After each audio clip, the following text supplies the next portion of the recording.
And joining me now is the former director of the CIA, John Brennan. He's also an NBC News national security and intelligence analyst. Former Director Brennan, welcome back to Meet the Press, sir. Thank you, Chuck. Let me start with something, get you to react to something the president himself said about how this punishment of you is not about silencing you. It's actually about something else. Take a listen, and I want to get your reaction. There's no silence. If anything, I'm giving him a bigger voice. Many people don't even know who he is, and now he has a bigger voice, and that's okay with me because I like taking on voices like that. That's the president essentially confirming he actually wanted to elevate you and make you, is that what you believe he was doing? That's what he said there.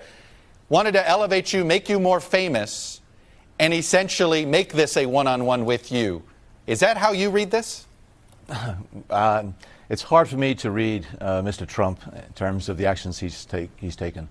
But I think it was a clear signal to others who still have their security clearances, both in the government as well as outside, that if you cross him, if you speak out against him, he is going to use whatever tools he might have at his disposal to punish you. And so I think this is yet another example of his egregious abuse of power and authority.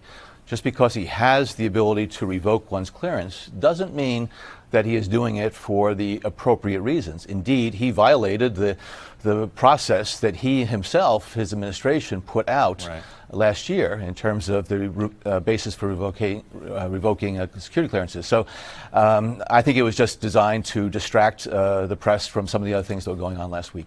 There were 9 other people. I'm going to put the list up of 9 other people that Sarah Sanders indicated could be in danger of losing their clearance. I know you don't have a video monitor in front of you, but it's James Clapper, James Comey, who doesn't have one supposedly, Michael Hayden, Sally Yates, Susan Rice, Andrew McCabe, Peter Strzok, Lisa Page, and Bruce Orr. And yourself. What do all of them have in common? Why are those the 10 people they're signaling out, in your opinion? Well, either because they've been critical of him or because he wants to use them as examples of the deep state or those that are trying to hurt him. In the case of Bruce Orr, a current Department of Justice official, I think that is one of the most outrageous steps that he could take, to revoke the clearances of a current government official simply because he doesn't like either them or their spouse in terms of what they might have done. That is so antithetical to what has been the practice and what has been the tradition and what needs to continue to be the basis for the granting or the revoking of security clearances, so that you trust people with those secrets. Yeah, I'm curious, on Friday night with Rachel Maddow, you indicated that you've had lawyers contact you about possible legal action. It's 48 hours later. What would that look like? Is that something you're serious about?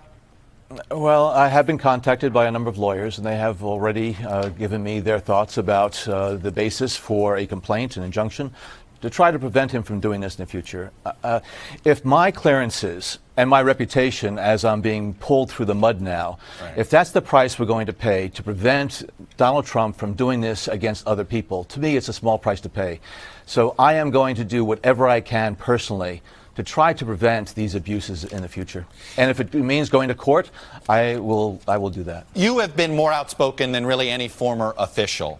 And in fact, it may be why many Republican legislatures feel comfortable taking the president's side. They believe your comments have been over the top. Do you regret essentially accusing the president of treason? Do you regret some of the things you have said?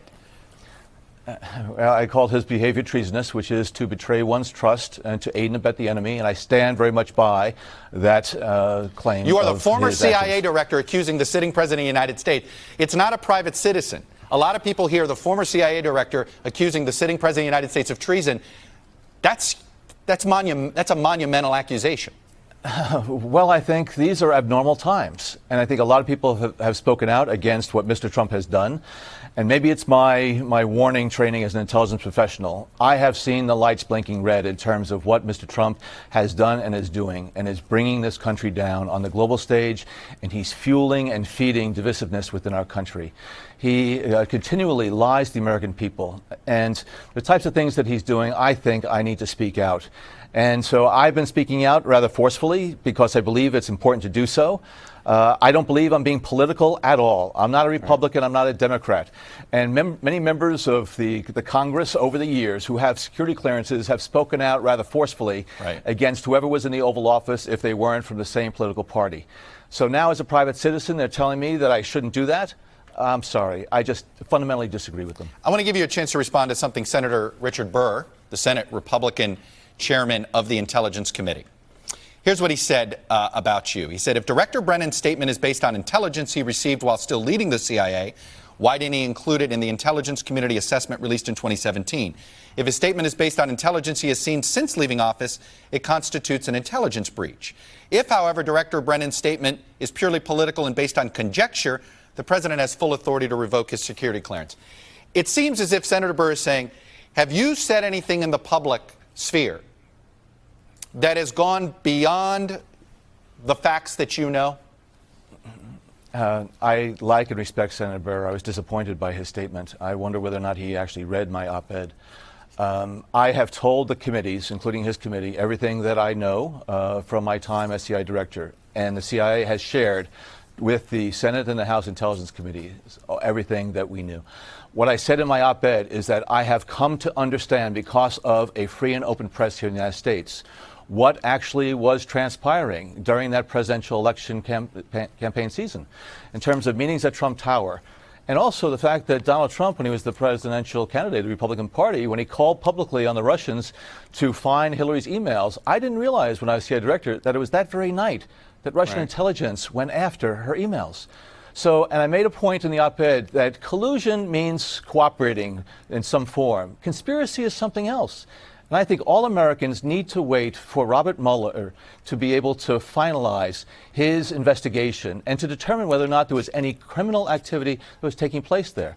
But I've spoken out against Mr. Trump's lack of decency, civility, honesty, and character. And I will continue to do that, because I have always revered the office of the presidency. And I think Mr. Trump is letting millions upon millions of Americans down. Let me ask you, you were a sitting CIA director at one point.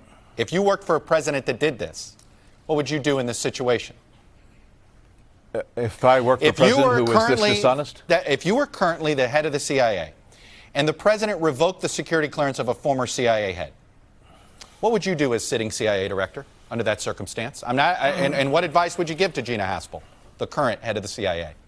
Well, I admire and respect Gina Haspel, and I want her to stay a CIA director, because I think it's important that this institution of the CIA and the professionals be protected from this very, very abusive White House and Mr. Trump. So you would sign on, if you were her, in this position that she is in, and you just outlined you have your own concerns about this president, and you trust Gina Haspel. If you were in her position, would you go along with basically saying, fine, revoke it, I'll keep my mouth shut because it's more important for me to stay in the job? Is that what you would do as CIA director? We all have to do what our conscience tell us to do. And Dan Coats, as the Director of National Intelligence, is somebody who I also respect. If I were in those positions now, I would express my deep, deep objection privately to Mr. Trump and have a conversation with him about just how bad this is for the community and for the national security and intelligence professions. And as a result of that conversation, I would have to decide then whether or not I could stay in my position. So you're saying that you would understand if somebody objected to what happened to you but stayed in the position because maybe they made the decision it's better for me to stay here and be a guardrail than to stand up and be a public whistleblower of sorts? I think that's what a lot of these very senior officials are trying to reconcile in their own minds. How much they can stay and be governors on Mr. Trump's behavior and how much they cannot countenance at all. People like John Kelly, his chief of staff, who I know and respect and like so much. John and I work very closely together. I'm sure he's trying to keep Mr. Trump from doing awful, terrible things. Yeah. But at some point, a lot of these senior officials have to ask themselves, are they enabling this continued abusive and reckless behavior or not? And if they feel as though they are enabling it and they're not having that type of governing influence on it, I think they have to show their displeasure and their unhappiness and leave. Have you heard from Gina Haspel since this happened, or Director Coats? I have not heard from anybody in the government since this happened. I've heard from a number of former colleagues and friends expressing their support, but I was not notified before this happened by anybody in the government. I have not heard from anybody since then. To me, that's not surprising at all, the way this White House, this administration works. Realistically, what does this mean? You've lost your security clearance, so what does that mean? Gina Haspel can't call you and talk to you about the job? Like, I mean, you know what I mean? I mean, is that really the extent of what your security clearance was for? Was, you know, that's what other CIA directors have hinted at, that in some ways it's for current directors to be able to ask former directors their opinion about certain things. Yeah, well, for me, it probably does mean that I just can't go into the agency and have conversations with people who may call me up and ask me for my thoughts and views, and that has happened in the last couple of months. But for others, former officials who are on that list, some of them serve on boards of directors that require security clearances because the companies involved deal with classified information. And this can have a very punitive, very financial hit against them. And so now if I were to be asked to be on a board that required security clearances, I couldn't. But again, giving up my security clearances in order to bring this issue to a head, to me, I'm willing to do that. I have, first time in 38 years, I've not had a security clearance. I love and respect and admire my former colleagues in CIA and other places, and I will fight to keep their profession pure, objective, and not being politicized. And members of Congress need to step up. This is the time that your country is going to rely on you, not to do what is best for your party, but do what is best for the country. When you speak as a former CIA director, I'll be honest, my ears always perk up more. I think other people's perk up more. And so when you have drawn conclusions about the Russia probe, you have gone farther than most on collusion. You've gone farther than most on conspiracy. Is this based on information? No, I haven't gone further than most on conspiracy, Chuck. I said collusion is certainly in plain sight. But you've connected dots that, for instance, Michael Hayden, even himself said, I agree with the facts that he's stating. I'm not ready to connect those dots. Why are you ready to connect those dots? Again, I'm just pointing out what is in plain sight, what all of us have read and seen over the last 18, 19 months since President Trump has been in office, the things that have come out, the individuals who already have admitted to wrongdoing. These are things with the Russians, and this is what speaks to collusion. As I said in my op-ed, it is going to be up to Robert Mueller and the courts to decide whether any of this rises to the level of conspiracy, whether or not Donald Trump had any intimate knowledge of any of this. But what I'm saying is that there is collusion that took place between individuals, Americans and Russians. Whether or not this is going to trigger some type of criminal activity indictment is something else entirely. And I've never put forth any thoughts on conspiracy. But collusion, I don't think Mr. Trump has made a secret of it himself. And final question, you talked about this lawsuit. When would you make that decision? It sounds like you think that if you thought a lawsuit could help prevent the revoking of other security clearances, you would do it. When do you make that decision? Well, I think there are a lot of people who are looking at this issue right now. I think I'm just one voice, one person. And so I'm going to be seriously looking at what those options are. And if my voice, if my name can help in this effort, I'm willing to do that. I recognize I have a bullseye on my chest now by all of those who are trying to defend Mr. Trump's aberrant behavior. But again, I believe very strongly, and I love this country, and I don't want to see it go down because of somebody like Mr. Trump who has failed to fulfill his responsibilities.